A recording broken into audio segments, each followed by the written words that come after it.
Hello and welcome to Health Professional Radio. I'm your host, Neil Howard. Glad that you could return for this segment.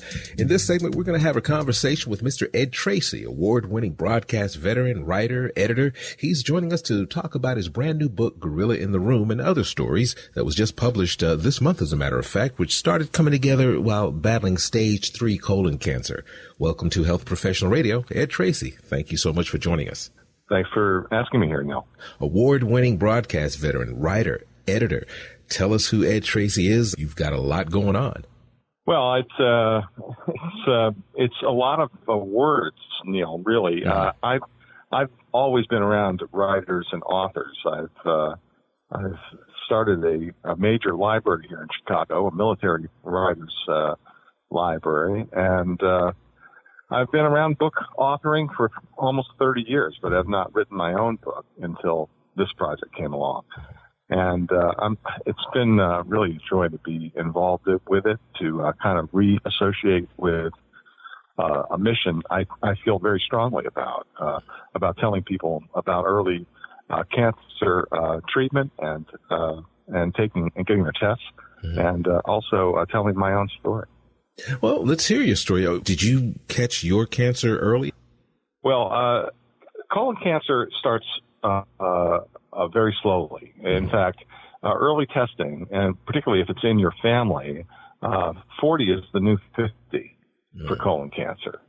And so if I had known that I had relatives who had died of some colorectal disease or cancer-related disease to it, I probably would have been more on top of this thing. But I did not get my first colonoscopy until I was 53, and that's when I found out I had stage 3 cancer. Did you have any symptoms? Were you just going to get a colonoscopy because you had said, "Oh, I've put this off for a while. Let me go do this"? What prompted you to get that colonoscopy? You know, thinking back, and I write about this too.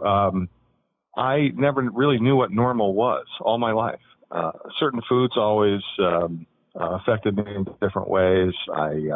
I worked a very erratic schedule. I didn't eat properly, didn't exercise, I smoked, I drank. I did a lot of things that you wouldn't do if you wanted to avoid any kind of a medical problem. But I also feel that it comes on to you in different ways. And that's one of the key parts of this story, is that cancer is different in every person. They react in different ways to it. Colon cancer for a 53-year-old is a lot different than in a 30-year-old, especially if they are in good shape. I was not. So the colon cancer diagnosis for me was an immediate wake-up call to get not only that part of my life squared away, but also to kind of change all these other things that were happening. Let's talk a bit about the treatment. You say cancer is different for, 53-year-old as opposed to a 30-year-old. Did you learn that your treatment was any more or less severe than someone who maybe was a little bit healthier, younger than you? I think that younger and healthier people are probably more prone to understanding exactly how their health changes. So if you're a relatively healthy person and you have a radical change in the way your body is reacting to anything, you probably would get it checked out quicker. But colon cancer is a very slow-growing disease. And for me, in my position, I was obese. I was 53 years old. I had all of these other underlying situations happening, and the doctors were trying to find out what was wrong, because I just wasn't feeling well. But it's very hard to pinpoint exactly how everyone's treatment of cancers is different. In my case, I had a 20% reduction in my colon. That means they took out 20%, and I had 6 months of chemotherapy.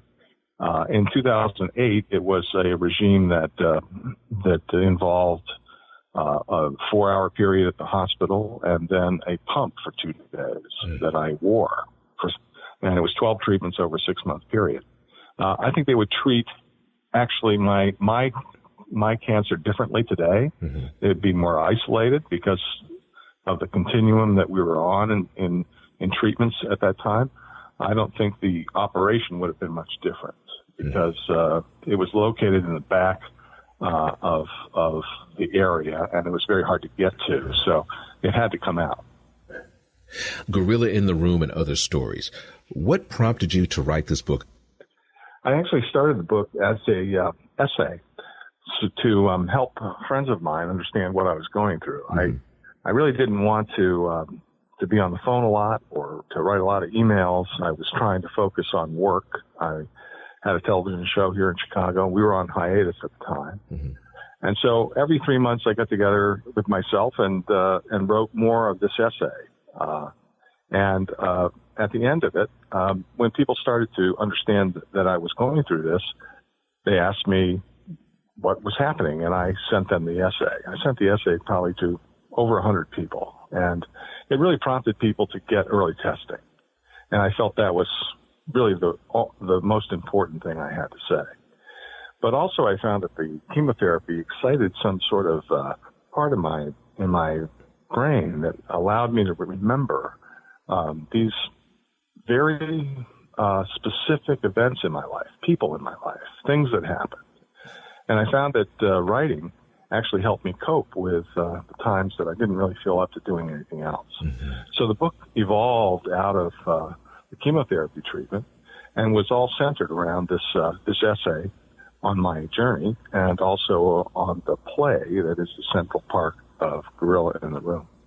What inspired you to structure your book like a Broadway a play or a musical?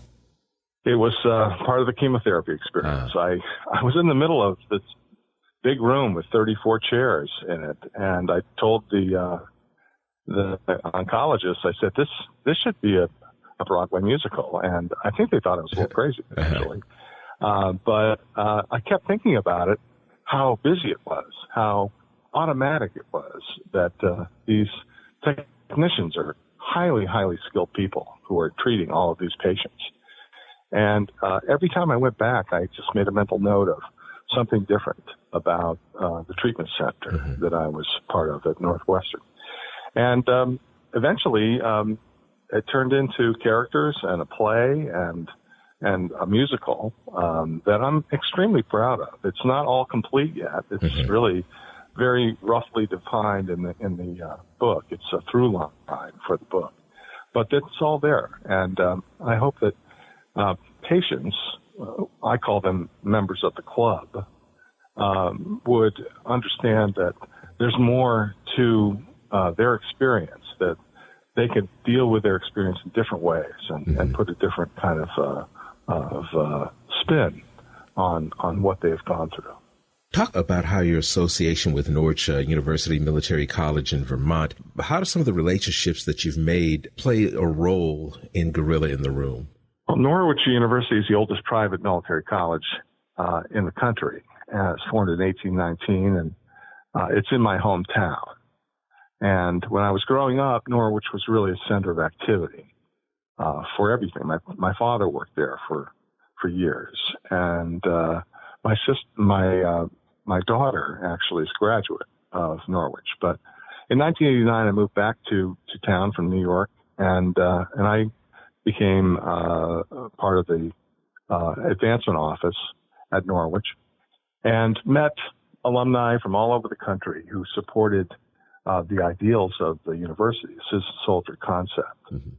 And that particular experience, the people I met are throughout this book. There are major stories about alumni I met and the mentors and the lessons that I learned from them. And I was asked to come to Chicago in 2002 to start the Pritzker Military Library, which is now a internationally known center for citizen-soldier concept of service. And I started the online programming there, much like the model of the Colby Symposium that was back at Norwich, mm-hmm. with major authors coming to do book talks Medal of Honor interviews.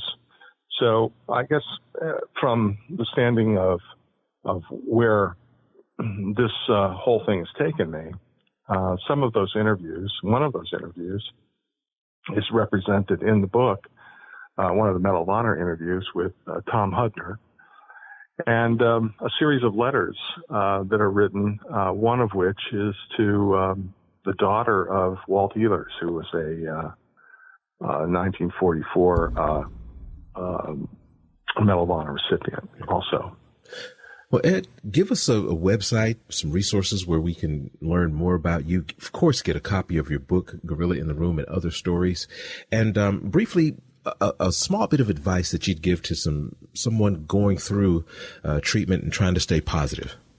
The book is available at Amazon or any independent bookstores. The website is www.gorillaintheroom.com. And I tell you, Neil, that I think testing is the most important part of any cancer experience. And people have to understand that in this particular cancer, in colorectal cancer, it's a very curable disease. And the stigma of the testing part is really something that people need to get past, because it's a very simple test.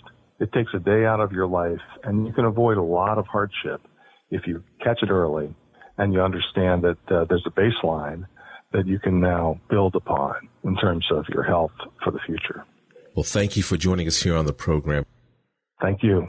You've been listening to Health Professional Radio. I'm your host, Neil Howard, in conversation with Ed Tracy, award-winning broadcast veteran, writer, editor, and author of the book, Gorilla in the Room and Other Stories. Audio copies of this program are available at hpr.fm and healthprofessionalradio.com.au. You can also subscribe to the podcast on iTunes. Listen in, download it SoundCloud, and be sure to subscribe to our YouTube channel at youtube.com, Health Professional Radio.